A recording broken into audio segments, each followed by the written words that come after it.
Selamat siang teman-teman, ketemu lagi dengan aku Dame di channel aku Dame's Oracle. Hari ini aku akan bawain pick a card. Temanya adalah energi abundance atau energi keberlimpahan untuk kita di tahun 2021. Di sini aku udah kasih 4 spread ya, seperti biasa. Dari sini awalnya nomor 1, 2, 3, 4. Dan aku pakai deck The Universe Has Your Back. Di sini aku mau jelasin kenapa aku nggak pakai kata-kata energi keuangan, karena kalau uang itu kan spesifik ya, hanya uang saja. Sedangkan aku percaya kita hidup dalam keberlimpahan, dan keberlimpahan itu bentuknya macam-macam. Jadi kalau misalnya kita hanya menghitung uang sebagai sumber keberlimpahan kita, maka mentalitas kita akan selalu kurang, karena uang itu jumlahnya sangat terbatas ya. Tapi kalau kita punya mindset keberlimpahan itu ada di mana-mana ya, bahkan dengan memiliki kartu ini aja itu sudah menandakan kita hidup dalam keberlimpahan. Kayak teman-teman bisa nonton YouTube aku, itu juga merupakan suatu keberlimpahan. Berlimpah itu adalah salah satunya kita memiliki hal-hal yang tidak bisa dibeli pakai uang. Misalnya kesehatan, kasih sayang orang-orang terdekat kita, teman-teman kita yang baik gitu ya. Kesempatan-kesempatan untuk menikmati hidup, kesempatan mendapatkan peluang. Loh, kok jadi double? Kesempatan mendapatkan peluang. Kesempatan kedua dalam melakukan beberapa hal, memiliki waktu yang banyak gitu ya. Karena jangan salah, waktu itu tidak pernah bisa kembali. Mau kita bayar atau punya uang sebanyak apapun, yang namanya waktu kalau sudah lewat tidak akan bisa balik lagi. Makanya buat orang-orang yang tahu hal-hal kayak gini, mereka tidak akan menyia-nyiakan hidupnya, tidak melakukan apa-apa, karena setiap detiknya itu sangat berharga dan tidak bisa dihargai oleh uang. Nah, di sini aku juga mau ngajak teman-teman untuk pelan-pelan mengubah mindset dari keterbatasan ya, atau kekurangan menjadi keberlimpahan. Jadi ya, salah satunya adalah yang barusan tadi aku terangin, mulailah melihat hidup itu sebagai keberlimpahan dan melihat rezeki itu bentuknya nggak cuma uang. Gitu ya. Jadi alam semesta ini isinya cuma abundance aja, nggak terbatas, nggak bisa dihitung teman-teman. Yang namanya keberlimpahan itu kayak oksigen yang kita hirup ini, itu nggak bisa dihitung, nggak bisa dibatasi.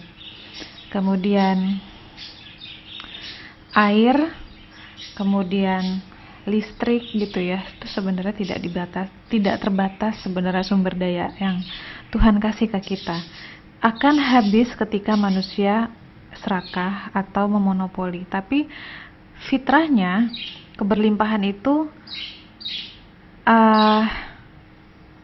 mudah dilihat dan bisa didapat di mana-mana. Jadi kita harus mulai percaya bahwa kita hidup dalam keberlimpahan, dan uang itu ada di dalam keberlimpahan itu. Dan uang tuh cuman kayak sekuku aja di dalam hidup kita yang sudah berlimpah gini. Jadi kayak teman-teman misalnya bisa lihat ya, ada orang-orang yang uangnya banyak banget, nggak kehitung, serinya juga mungkin nggak kehitung, tapi mungkin dia nggak happy, mungkin dia lonely karena dia tidak bisa lagi merasakan sebenarnya orang berteman sama dia itu karena dia kaya atau murni sayang sama dia.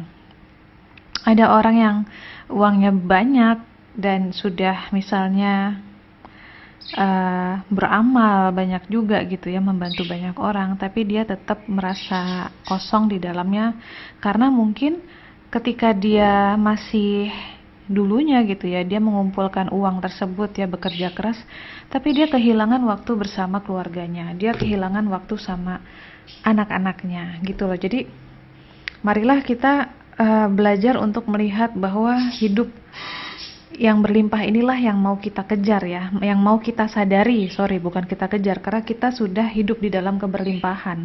Dengan adanya eh, pohon, makanan, sumber daya alam itu semua Tuhan sudah sediakan ketika manusia lahir, dan itu untuk dipakai sesuai kebutuhan, bukan dimonopoli dan bukan untuk dijual lagi. Itu akan terjadi banyak sekali kekurangan kalau sampai yang namanya sumber daya alam itu kita atur sedemikian rupa gitu ya, kita uangkan. Nah, oke, aku sadar, termasuk aku ya, kita semua masih butuh uang untuk hidup di dunia, karena itu adalah salah satu alat tukar yang juga merupakan simbol atau mungkin untuk beberapa orang kebahagiaan. Untuk aku sendiri uang itu juga merupakan kebebasan gitu. Nah, di sini ada 4 kartu. Aku akan tetap mengacu kepada keberlimpahan ya, jadi bukan sekedar uang. Dan di sini kita akan coba lihat kira-kira kata kartunya ini apa sih yang sebenarnya harus kita lakukan supaya hidup kita itu apa ya, bukan berlimpah lagi, tapi supaya diri kita open to receive gitu. Kita bisa terbuka untuk menerima keberlimpahan yang memang sudah Tuhan siapin untuk kita. Karena jangan salah teman-teman, keberlimpahan itu natural state ya, itu sudah alaminya. Alam ini berlimpah, tapi banyak manusia yang nggak tahu caranya membuka diri untuk keberlimpahan itu. Ada juga yang sudah dibukakan caranya, tapi dia tidak berani mengambil atau tidak berani menerima keberlimpahan itu. Itu banyak banget, karena salah satu cara untuk bisa menjadi orang yang menerima keberlimpahan itu, kita pun harus melebarkan kapasitas kita, kapasitas penerimaan. Melebarkan atau memperbesar kapasitas penerimaan berarti di situ kita juga tidak boleh punya mental pelit. Kita harus terus bisa sharing sama orang. Itu artinya gede ya kapasitas. Contohnya gini deh, Tuhan mau kasih lebih dari ini misalnya ya, terus mental kita cuman segini nih untuk menerima keberlimpahan kan. Terus masuk deh nih keberlimpahan 1 gitu ya, 2, 3 gitu. Lalu apa yang terjadi kalau misalnya ini nggak kita share ke orang? Tempatnya jadi sempit kan, ini jadi penuh banget. Nah, itu adalah mentalitas yang tidak besar untuk menerima keberlimpahan. Cara membesarkannya gimana? Misalnya gini, kita keluarin lagi ya, kita agak lama nih menjelaskan ini. Dikasih 1, ini mau masuk. Sebelum dia masuk, kamu udah sharing ini ke orang. Nah, masuklah dia. Terus ini mau masuk, sebelum dia mau masuk lagi, ini kamu sharing lagi ke orang. Ini mau masuk. Jadi apa? Wadah kita yang segini tidak akan kepenuhan. Dan ketika kita makin kayak, oh ternyata berbagi itu enak ya, gue mulai sekarang pengen berbagi lebih banyak lagi ke orang lain gitu kan, nggak cuma 3 benda ini doang nih gitu. Tuhan juga udah dengar, oh si Damai ini ingin berbagi lebih banyak lagi gitu. Oke, tambah kapasitasnya jadi 2 gitu.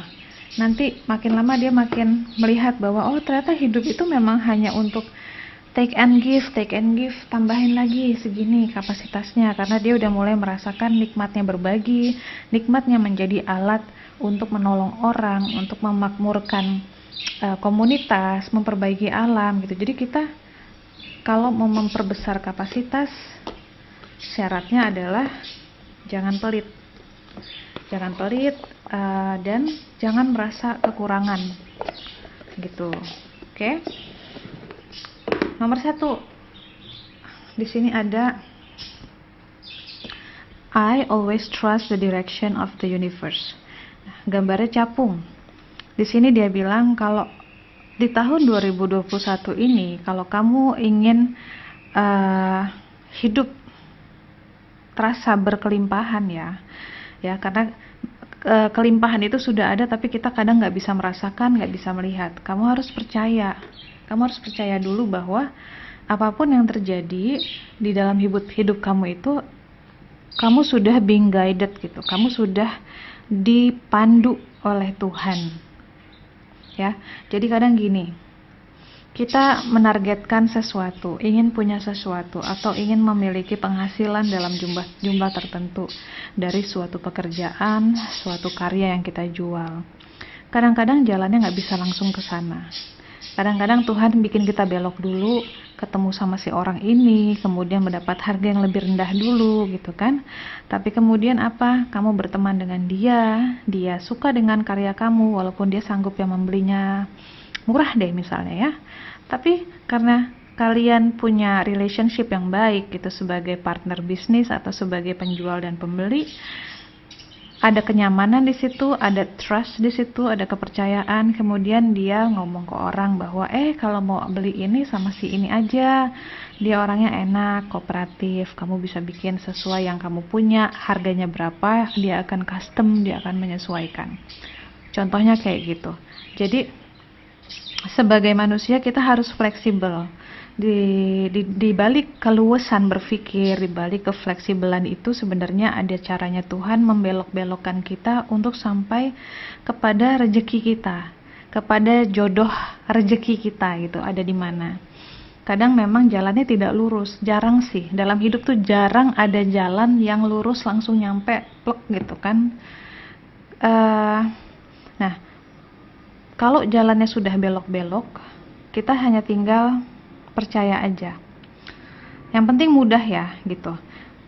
Kalau udah caranya sulit, belok-belok, terus nggak sampai-sampai, terus banyak penghalang, itu udah berarti bukan rezeki kamu gitu.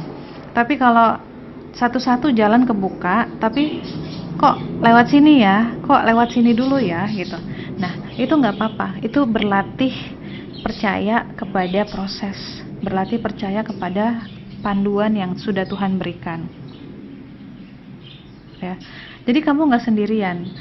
Di sini latihannya adalah mengimani proses itu sendiri, tapi sambil melihat nih, kita sebagai manusia tetap ya, kita fleksibel, tapi kita harus lihat sampai batasan mana. Kalau kira-kira sudah terlalu sulit, terlalu maksa, kita juga harus mau melepaskan dan minta lagi ke Tuhan jalan yang lain.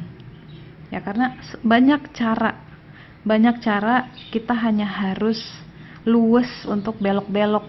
Karena memang kayak aku juga termasuk orang yang tidak terlalu luwes untuk belok-belok sesungguhnya. Cuman karena pengalaman hidup yang kemarin-kemarin juga sudah kasih bukti bahwa kalau misalnya ngikutin maunya gue nih ya, itu kemungkinan besar nggak akan terjadi, atau kalaupun terjadi akan banyak nggak enaknya. Jadi lebih banyak nggak enaknya daripada manfaatnya.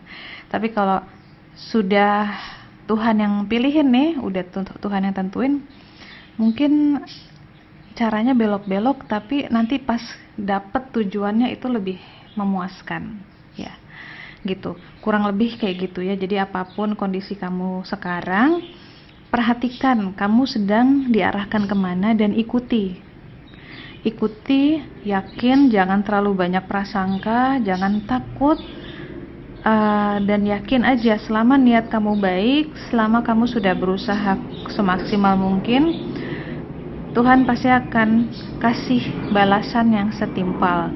Rezeki itu tidak pernah mengkhianati usaha gitu. Semua buahnya sama dengan usaha yang kita sudah berikan gitu ya. Ini yang nomor 1. Yang nomor 2, di sini ada kata-katanya gini. Terima kasih alam semesta telah membantu aku untuk melihat melampaui keterbatasan yang disebabkan oleh rasa takut. Terima kasih telah memperluas cara pandangku, jadi aku bisa melihat apa yang paling baik untuk semua orang. Jadi di sini di tahun 2021 ini, keberlimpahan kamu yang pilih kartu nomor 2 itu tergantung sama persepsi kamu, tergantung sama cara kamu memandang sesuatu, cara kamu memandang hidup, dan tergantung dengan rasa takut. Tadi pagi lucunya ya, sebelum aku bikin ini, aku lihat di Instagram ada postingan judulnya A Fearless Life is a Limitless Life. Jadi hidup yang tanpa rasa takut adalah hidup yang tidak terbatas gitu ya. Karena yang membuat langkah kita berat atau kejedot-kejedot mulu itu sebenarnya perasaan takut. Bayangkan kalau kamu pada saat ini nggak punya rasa takut itu. Apakah kamu akan terus melangkah? Apakah kamu akan ambil kesempatan itu gitu ya. Jadi buat yang kartu nomor 2 ini, penghalang kamu sebenarnya cuma rasa takut kamu aja. Rezeki dan keberlimpahan itu udah ada buat kamu, udah disiapin, tapi mungkin kamu terlalu banyak mikir kayak, aduh nanti kalau misalnya gue resign dari tempat ini dan ngejalanin bisnis sendiri, ntar kalau gagal gimana. Nah itu kan ragu ya, keraguan yang didasari oleh perasaan takut gagal, takut nggak punya uang, takut misalnya diomongin orang yang misalnya tadinya mungkin kedudukannya cukup tinggi di suatu perusahaan, lalu karena pandemi sebenarnya kamu bisa tetap hidup dan menikmati hidup dengan mungkin jualan makanan, tapi mungkin kamu gengsi karena aduh apa kata orang, gue sekolah tinggi-tinggi tapi kok at the end gue hanya jual makanan. Contoh nih ya, contoh aja. Nah, cara pandang yang kayak gitu sebenarnya yang ngalangin kita untuk hidup dalam keberlimpahan. Ya, jadi ego, kemudian rasa bangga diri gitu ya. Pride ya, jadi rasa bangga diri yang datangnya dari ego. Kayak status-status, jabatan-jabatan itu kan. Kalau gengsi ya, bahasa Indonesia mungkin lebih tepatnya gengsi. Ya. Apa yang terjadi kalau misalnya kita selalu mikirin gengsi, akhirnya mungkin kita ya nggak bisa makan gitu ya, atau kita mungkin malah hidup kita nggak maju-maju. Jadi ya makan tuh gengsi gitu kan. Kalau aku sendiri sih nggak masalah gitu. Aku juga sekolah gitu, kuliah, lulus. Aku pernah punya pekerjaan yang mungkin di mata orang tuh itu kerjaan kelas 3 lah gitu ya. Aku pernah jadi babysitter di suatu hotel, pernah jadi kasir di toko buku, pernah jadi apalagi ya, kalau yang menurut aku itu merupakan pekerjaan yang mungkin orang ngelihatnya sebelah mata gitu.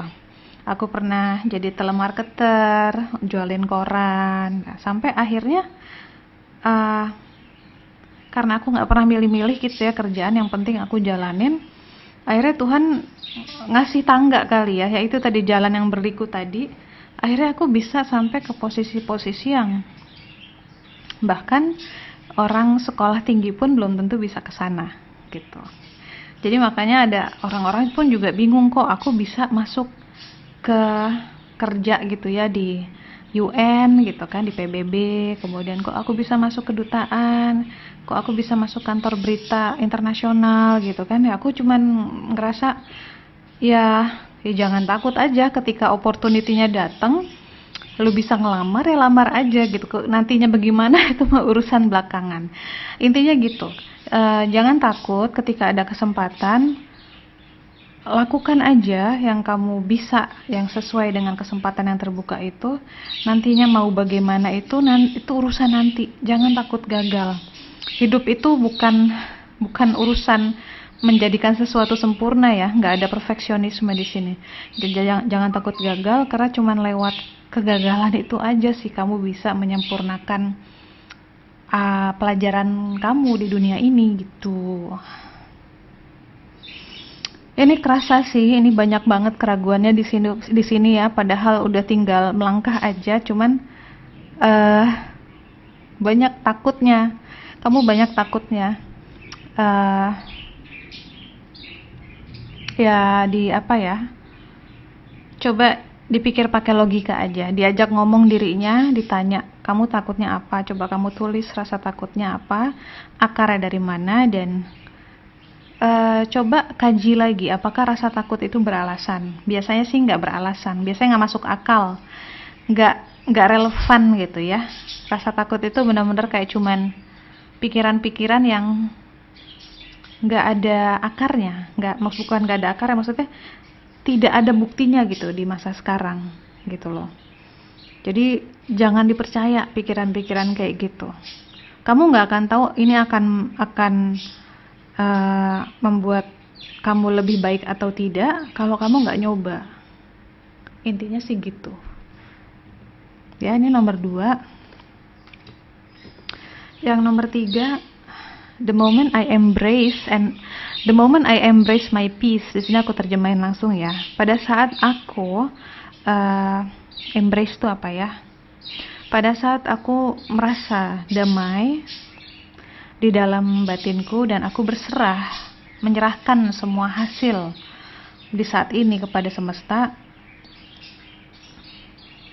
semesta baru bisa bekerja. Itu aneh banget sih. Intinya gini sih. Intinya gini.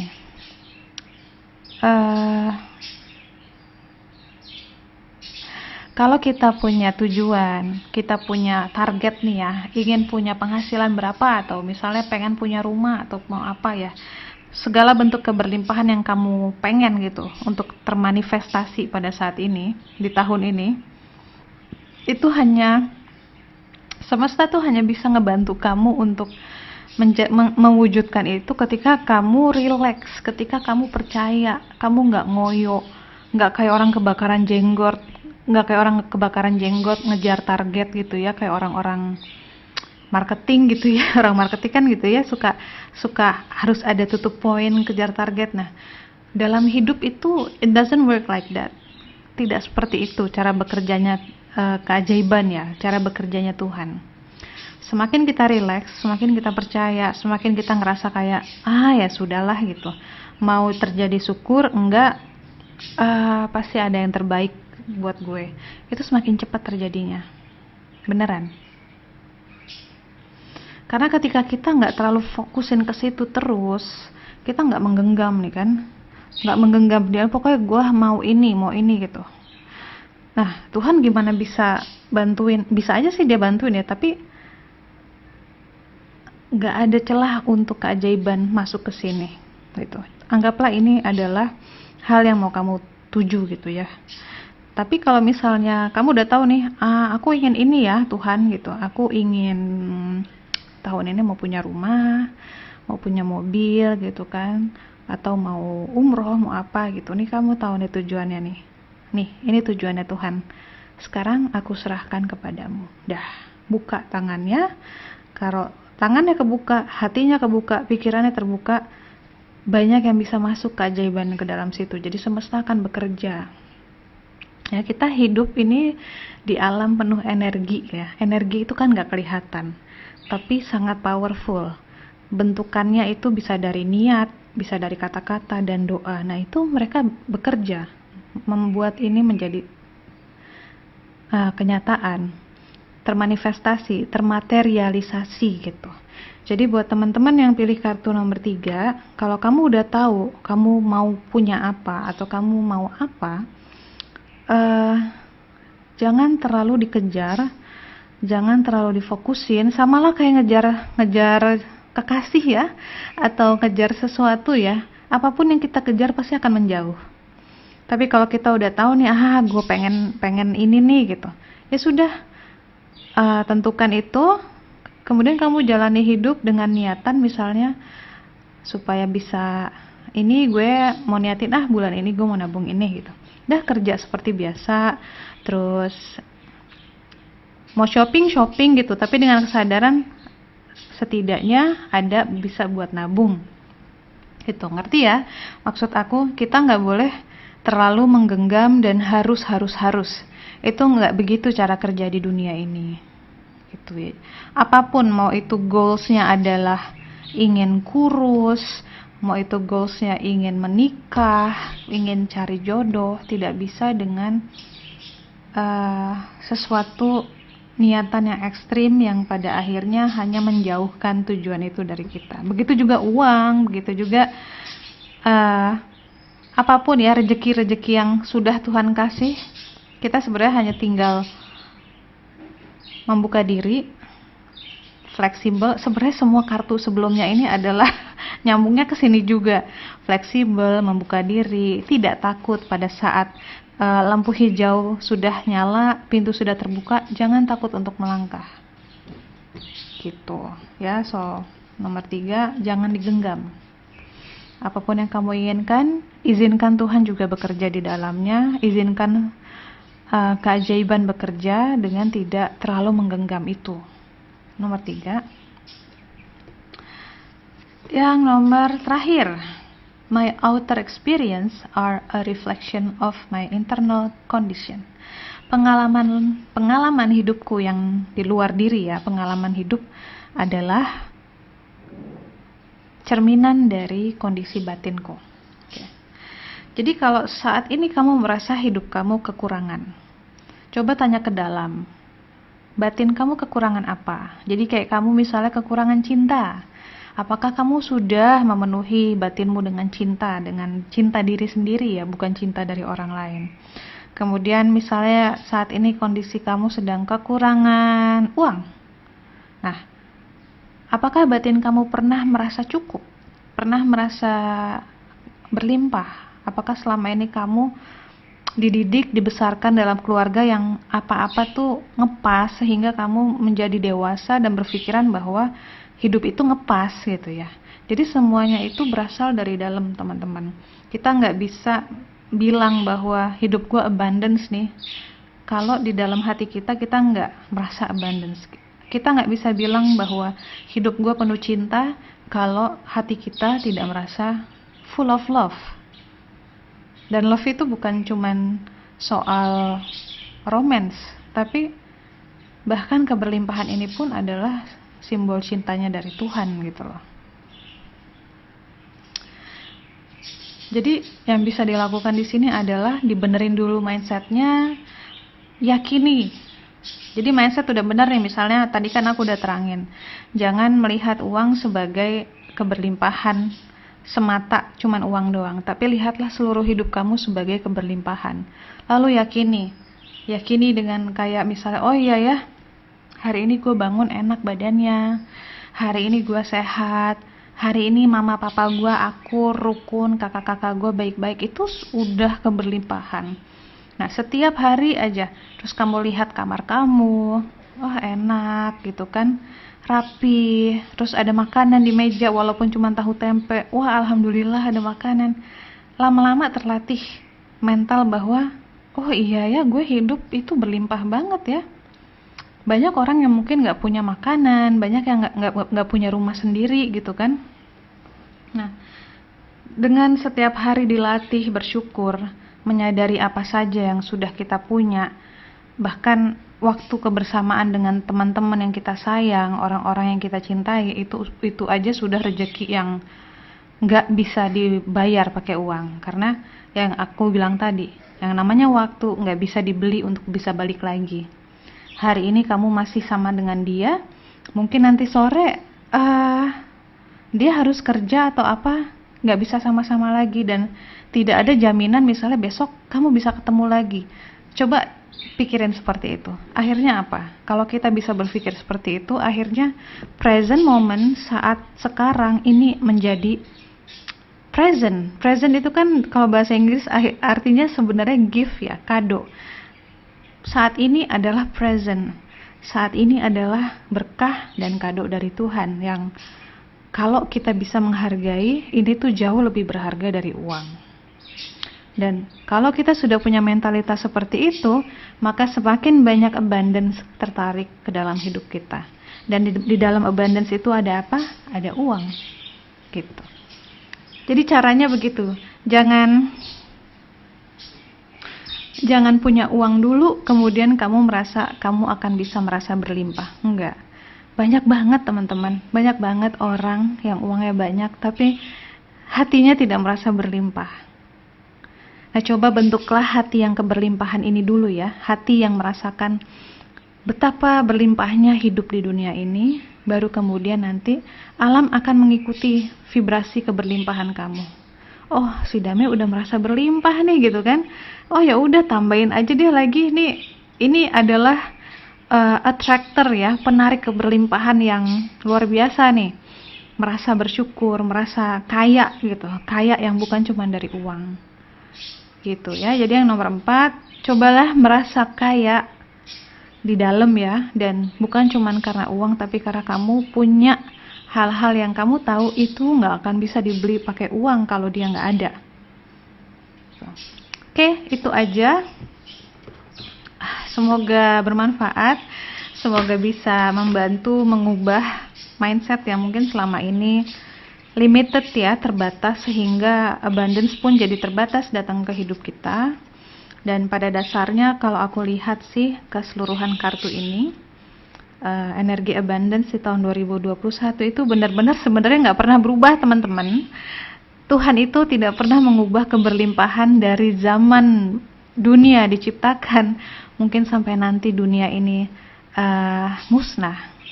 Keberlimpahannya tidak pernah diubah, tetap berlimpah. Sekarang bagaimana kitanya mau menerima dan membesarkan kapasitas sehingga nggak sedikit lagi yang kita terima, tapi berlimpah tanpa batas. Oke, thank you for watching. Semoga sehat selalu. Ingat, jangan pelit. Jangan pelit dan share ke semua orang apapun yang kamu ingin share. Tidak perlu dalam batasan kayak bentuk sedekah yang gimana ya. Share aja. Karena kita semua sebenarnya punya lebih dari cukup. Bye bye.